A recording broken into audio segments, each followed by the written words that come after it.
And we are back from break. Jeff, it's very good to be on the set with you doing the show we love to do every week. We've told the people at home from get-go that this thing is a labor of love. Yeah. When we say that, what do we mean? We mean that we give all of ourselves to it. It comes solely from our hearts. We're not getting paid anything or anything like that. Unfortunately. So, everything that we do is because we love to do this. It's a hobby of ours. We're best friends, and so this is kind of our way to invest in something. I don't know. You kind of rolled your eyes there, man. No, I didn't roll my eyes. Not at all. Maybe I'm a little insecure right now, man. Don't be insecure, my friend. I'm definitely elated to be here. I mean, we start looking down the stretch here. This week is fantasy week number 12. Next week is week 13. So it's really the home stretch here for most of the fantasy leagues out there. So there is a little bit of nostalgia because, we start looking back and we're realizing now that the season has really flown by. It's been a banner year for our website, testosteronesports.com. We've had more people sending us emails on a weekly basis than ever before. But, still here it is, man. Season number 5 of doing the show. And we're just kicking it on cable access. Yeah, hey. Making as much hay as we can make. Yeah, and we're doing the best job that we possibly no can. dough. We're currently uneducated, so everything that we are able to do here has been self-taught. Yep. And maybe take this opportunity to thank all the good folks at Northwest Community Television and MCN6 for all the wonderful help that they've given us. Absolutely. Year in and year out, and everything, the patience for us with our learning curve and all that. But we love doing this show. We love coming and being a part of your lives once a week, and we love fantasy football and the NFL and the Vikings, and that's why we do it, man. That is why we do it, and we're glad you're along for the ride. You will not be disappointed as we jump into the matchups. That's the heart and soul of this show. The first one we're going to talk about the upheaval in Philadelphia after last week's embarrassing tie against the Bengals. Now Philly has to travel to Baltimore, probably the best defense in the league. Philly at Baltimore. Jeff, what can we expect in this game? I mean, Donovan McNabb ready to be thrown to the lions by the Eagles fans. Andy Reid still backing his quarterback, but come on. Dude says he didn't know there was such a thing as a tie in the NFL. Yeah, well, I think that there's quite a few people who didn't know that there was a tie in the NFL, and I thought that there was when I saw that game coming down to the final seconds of the overtime, and kind of had to check myself and remember, but it was since 2002 that there was a tie, so it had been several years, and so I think that you can't really fault Donovan McNabb, in my opinion, all that much for his really not knowing. But the tie happened, and it was, and last week on the show, I was kind of made a joke, I was like, I'm going out on a limb. I don't know if you remember that or not. Saying, the Bengals are going to win this game. And then I was like, nah, just kidding. And I was like, I should have just stuck with it because I did have a feeling that, after having all the questions, NFL teams tend to come together. And when they're at home especially, they do well. And the Eagles are one of those teams that tends to play to their competition. Absolutely. And so, even likewise here, I think this is going to be a low-scoring game. And Brian Westbrook's been down for the last couple of weeks. He hasn't produced at the high level that we've come to expect from him. And so I just think that here against Baltimore, top 5 against the run, top 5 against the pass, it's going to be a low-scoring game. I do think Philadelphia is a better team overall. But, crazier things have happened. Baltimore could win this game. Absolutely. I just don't expect much from either team fantasy-wise. I agree with you completely on the fantasy tip here. I mean, despite the fact that Joe Flacco has really been turning on the Jets here over the last 3-4 weeks, looking like a professional quarterback. I mean, we've got a good quality rookie in Flacco at the quarterback position, and Matt Ryan, of course, looking really good for the Falcons. So these two guys are showing themselves to be quality players at a young age already. Although I do concur with Jeff, I think Jim Johnson's blitzing scheme is going to give Flacco a lot to look at up front. So therefore, I would not want to be relying heavily from a fantasy perspective on any of the players here. I completely concur with my colleague. A lot of C's in that sentence. But damn, I think this is going to be a defensive struggle too. Oh yeah, it's going to be definitely. You want to keep your Baltimore Raven defense active, and Philadelphia, they're number 7 in overall defense here this year, so you want to keep them going too. They've been really good, and you really do mention one of the best defensive minds in the entire league, possibly in the league's history, is Jim Johnson. His delayed blitz, in my opinion, has changed the game completely. And the way that they use their athletes out there, they never have the prime time premier guys. Now and then they do get them, but they get the most out of their defense. So gone are the Jeremiah Trotters and enter guys like Omar Gaither and Broderick Bunkley inside. quality reloaded. players.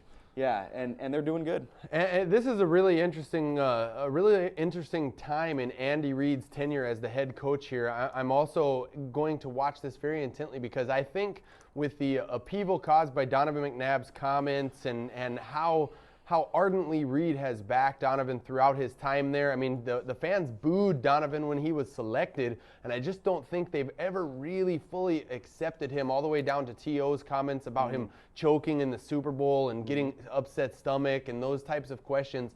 I wonder if the Eagles might be about to head in a new direction. They certainly were one of the better teams to start the season, again playing down to their competition last week. We're going to be watching this closely because some great fantasy players are on the Eagles roster, and if they do have a change heading into the future, it'll mean big changes for fantasy owners as well. Well, I'll tell you one last final thought about this matchup, or this team specifically. You know, there's no one from the Ravens. You know, the Ravens aren't even in that great of a shape overall. They are over 500, but at 5-4-1, the Eagles definitely have a chance to make the playoffs based on a half a game lead. You know, they've got that tie. Right. So all they have to do is they're half a game behind Dallas and Washington right now. Right. They have to win those two games that they play against those two prospective teams, and if they can do that, they'll have that game and a half edge, you know, half game edge as the season winds down. So they're a team that we want to keep an eye on. They need to come together as a whole, and they got to start getting Westbrook in a position to make plays for their team, because that's been the problem the last couple weeks. Houston at Cleveland, a battle between two teams that don't like to play a lot of defense. Jeff, Houston finding out this week that Matt Schaub may be out for the rest of the season, depending upon how slow that knee heals. So this is a great opportunity here for Sage Rosenfels, who I believe is a free agent at the end of this season, to really put his stamp on this club and try to get a big signing bonus in the offseason and become someone's starter. Cleveland's defense can be beaten, certainly through the air. What do you think's going to happen? The Texans square off with the Browns. It really seems like a high-scoring potential game here. Neither team plays a lockdown type of defensive style. The Browns are pretty talent-restricted in the secondary. Some of the guys now and then will step up and make plays, but I think there's going to be a lot of scoring here in this game. I like all the fantasy options. Brady Quinn, broken finger. He may still play here in this matchup. But it will be Derek Anderson. It could be a lot worse for the Browns if it is that, especially against this defense. I like all your Browns starters here. Jamal's still running very hard. They've got Braylon, you know, leading the league in drop passes still. Bad. But at the same time, he's a good talent. So in deeper leagues, you can start him. And Kellen I like too. So. Yeah, you'll want to watch the development with Kellen Winslow. He's got a shoulder problem. It sounds like he's going to play. Just double check beforehand, because you'd hate to start him and have him get deactivated on that Sunday morning. So double check that. Get Steve Slayton into your lineup. Last week, Marshawn Lynch absolutely torched Cleveland, and Slayton is a similar back who likes to catch the ball and can make some shifty moves. So Slayton, a fantastic play here as well.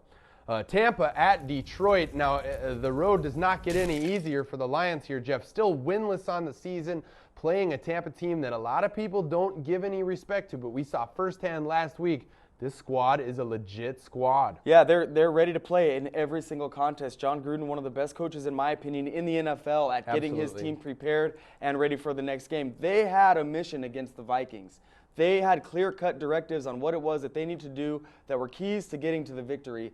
And by running smash mouth, up the middle running style with Warwick Dunn, they were able to neutralize our offense, and they kept our offense off the field completely. Gus wasn't terrible. He was better than the play calling, in my opinion. But at the same time, the Buccaneers are going to be ready. It's going to be a cakewalk for them in this game. All your Bucs are going to be great. Ernest Graham owners, feel your pain. Hopefully you got work done, because I think he's a great player. Yeah, Ernest Graham out for the season, and it'll be interesting to see how quickly they incorporate Cadillac Williams back into the offensive fold. Dude has been out all season with that torn patella tendon. He's on the active roster now, but may or may not play in this game. Work done makes a fantastic fantasy play here. And on the flip side, we got to give a little bit of love to the rookie that they've got going over there. Kevin Smith, spouting off at the mouth a little bit, but has, you know, had some nice games. I don't know if you want to roll with him yet in fantasy leagues, but he's definitely better than Rudy Johnson at this point. Oh, most definitely. Kevin Smith is developing very well. You want to be interested in watching what he does for the rest of this year, and then going into the beginning of next season, there should be a lot of good stock on him. Right. And then Calvin Johnson, of course, he's a fantasy must-play each and every week. week. Gotta so start him. Keep him active Right. regardless of the matchup. I mean, unless he's playing the Ravens and they're going to double team him the whole time, Right. he's going to do well. So I do think they'll keep him in check. Temper your expectations. It could be only 100 yards and a touchdown this Right, week. on 2 catches. Yeah, right. On 2 catches. He's amazing. Exactly. Buffalo at Kansas City. Now, the Bills are a squad that started off the season hot, have really cooled. I believe they've lost at least 3 games in a row, if not 4. They got beaten a heartbreaker last week at home against the Browns. And, Jeff, their team has, really regressed here after that hot start where it looked like they might be the team to unseat New England after the Brady injury. They've fallen from first place to last place. They're definitely disheveled at this point. Yeah, well, it's been an interesting ride for them, very ups and downs, and to start off the way they have, they are on a 4-game losing streak now. Marshawn Lynch has pretty much been non-existent on the fantasy field. Had a great game last weekend, and that could have been the beginning of the turnaround. But why hasn't Trent Edwards been able to continuously get the ball to Lee Evans? Lee Evans dealing with some double teams, but they seem to have a lack for better secondary option. Yeah, catchless last week. Lee Evans was in fantasy leagues. So Lee Evans, you can't really be rolling with him right now. I mean, although he plays the Chiefs, which is a very beatable secondary, but let's remember, the Browns aren't any good against the pass either. So I think Trent Edwards is dealing with a confidence problem. And the Browns, the Buffalo passing game should just be benched for the time being. Start Marshawn Lynch. He's playable. On the KC side, ooh. Well, Buffalo's going to turn things around soon. Kansas City has actually started to play better as a team on a whole, so I almost think they can win this game. They could at home. And Thigpen has been good, and Dwayne Bowe has been consistent, and Gonzalez is still a Hall of Fame player, so you can activate those guys, play them here. I do like Larry Johnson at Arrowhead. I think he makes a good play, but Lee Evans is going to have to get the ball. They got to be able to get him the ball. Kansas City's not good on defense, so it's vitally important that they get him the ball, and then the two-headed monster rushing attack is good, but both players' value remains limited. This one should be easy to break down, so we'll squeeze it in here before the end of the segment. The Bears traveling to St. Louis to play the hapless, just absolutely terrible Rams. Break it down, Jeff. They can't get anything going, really, so I say bench all of your Rams. If Steven Jackson goes, you can probably start him because they are at home, but this is the Bears. Bears are 5-5 right now, shooting for that divisional title, so you know that they're going to be coming guns a-blazing. Lovie Smith, excellent at getting his team ready. Start the Bears defense with pride. Forte makes a great play, as well as Greg Olsen and everybody else besides Jackson. If he plays on St. Louis, you want to bench them. And really, if you have a better option, you can bench Jackson too. Absolutely. Well, we're going to take a break right now. We'll be back. We're going to welcome our homie, Zach Miller. He's in the house. Yeah. Zach is here in the house. We'll be back right after this on Testosterone Fantasy Sports. What's up, fantasy football junkies? It's Jesse. You're checking us out behind the scenes on the set of Testosterone Fantasy Sports, the #1 fantasy football show for prognostication in the Twin Cities area on cable access. You want to make sure you check out our website as well while you're here looking at the show. Go online, testosteronesports.com. There's so much stuff on there for you content-wise. You want to see the rankings, you want to see the writers' pages, but above all, you want to see this video content that we put out there updated on a weekly basis. So if you missed the show, check it out online at testosteronesports.com.